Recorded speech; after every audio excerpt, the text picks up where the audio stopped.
Good morning. Welcome again to Morning Devotions, and thank you again so much for our time together. We're going to have a great deal of fun as we begin Acts chapter 18, verses 1 to 3, and really look at the thought, why did Paul leave Athens? And in what condition did Paul arrive in Corinth? And maybe begin to understand why of all the churches Paul started, the church in Corinth gave him the most disrespect. But right now, I want to talk to you about a little bit of a fun subject. 1 Samuel chapter 5, if you turn your Bibles over there with me. It is amazing to me how you get around Christians today and people are actually afraid of demons. Now, I've never really understood that because Jesus took away their weapons. They laid their weapons at his feet at Golgotha. Now, I've never understood that because Satan is defeated. We are more than a conqueror.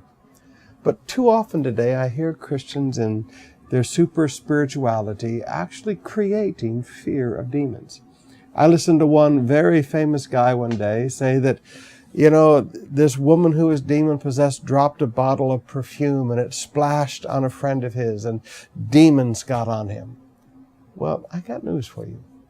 The Bible is very clear. Greater is he that is in you than he that is in the world.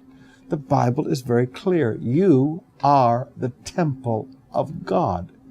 Now, with that in mind, I want to just remind you of one of the reasons we don't fear demons. 1 Samuel chapter 5, beginning with verse 1. After the Philistines had captured the ark of God, they took it from Ebenezer to Ashdod. They carried the ark into Dagon's temple and set it beside Dagon. When the people of Ashdod rose early the next day, there was Dagon fallen on his face on the ground before the ark of the Lord. They took Dagon, this was a little demon idol, they took Dagon and put him back in his place. But the next morning when they arose, there was Dagon fallen on his face on the ground before the ark of the Lord. His head and hands were broken off, and they were lying on the threshold. Only his body remained.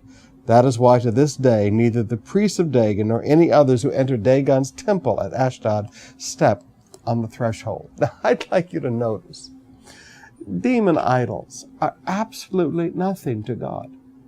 God was not afraid. His ark, the ark of his presence from which he spoke to the people of Israel, was placed there next to this demon idol. And God's response was, poop, he just knocked it over. They came and put it back up. He just, poop, knocked it over and broke off the hands and the head. Now, please forgive me. We serve a God who is all-powerful. He is sovereign God. He is God Most High. He is King of Kings and He is Lord of Lords. He rules and He reigns in this earth. He lives in you. Now, I would not bring demon idols into my home. No, that is true. I would take anything out of my house that had anything to do with demon idols. Yes, that is true, because that is my dwelling place. I live there. I don't want anything of the demonic in my home. But at the same time, if I'm walking down the street, I'm not afraid if somebody's carrying an idol. I'm not afraid if I'm walking down the street and somebody's got some demon idol that they're walking. I'm not afraid of that. I'm not afraid of somebody putting a curse on me or holding up a demon to me and saying that demon's going to... I'm not afraid of that. Because God lives in me. I am the temple of God.